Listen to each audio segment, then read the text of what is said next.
আজকে ভাপা হচ্ছে, কাতল মাছের ভাপা। এটা ভালো করে ধুয়ে ওয়াশ করে নিয়ে তারপর নুন হলুদ মাখিয়ে তারপরে এটাকে এখন সর্ষা পোস্ত দিয়ে পুরো মাখা হবে। সর্ষা পোস্ত আর কি দিচ্ছিস? লঙ্কা? হ্যাঁ, সর্ষা পোস্ত কাঁচা লঙ্কা। আমার হাত লেগে গেছিল। আমাদের তেলটা দে না, সর্ষার তেলটা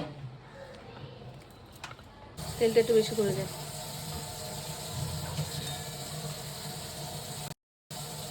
ব্যাস, এবার আমি সেটার মধ্যে আমি নুন হলুদ দিই, তারপরে কাঁচা লঙ্কা দেবো, তারপরে কি বলবো, নুন হলুদ হলুদ লবণ আমি বলবো, তুই দিবি?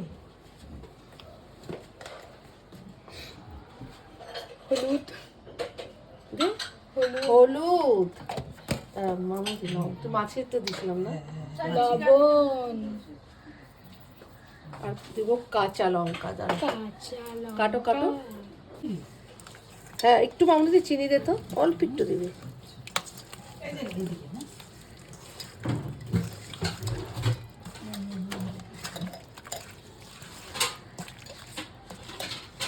অল্প, হ্যাঁ হ্যাঁ দে, আর একটু দে।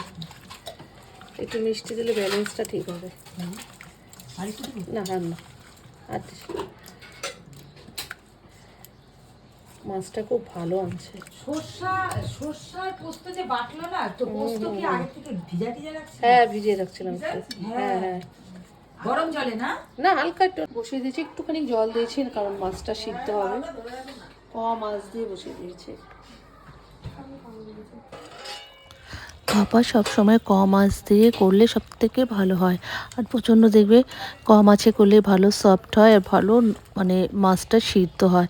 বেশি আঁচ দিলে ভাপাটা একদম ভালো হয় না। সবসময় কম আঁচ দিয়ে ভাপাটা রান্না করার চেষ্টা করবে। তারপরে দেখো এখানে আমি একটু মানে তোমার হচ্ছে নারকেল দুধ একটু দিয়ে দিয়েছি, আর তার আগে একটুখানি আমি টক দই দিয়েছিলাম, সেটা দেখানো হলো না, স্কিপ হয়ে গেছে। কেউ কিছু মনে করো না, কারণ মাখার সময় টক দইটা দিতে লাগতো, সেটা আমি ভুলে গেছিলাম। পরে আমি হালকা 2 চামচ টক দই দিয়ে দিয়েছি। আর দেখো তোমাদের সাথে কথা বলতে বলতে অনেকটা হয়েও গেছে। আমি নামানোর আগে একটু সর্ষের তেল দিয়ে দিলাম, যখন একটা কাঁচা সর্ষের তেলের গন্ধ হয় সেই টেস্টি লাগে। আর দেখো অলরেডি রেডি আমার ভাপা। কেমন লাগলো তোমরা কিন্তু অতি অবশ্য কমেন্ট করে জানাবে আমাকে।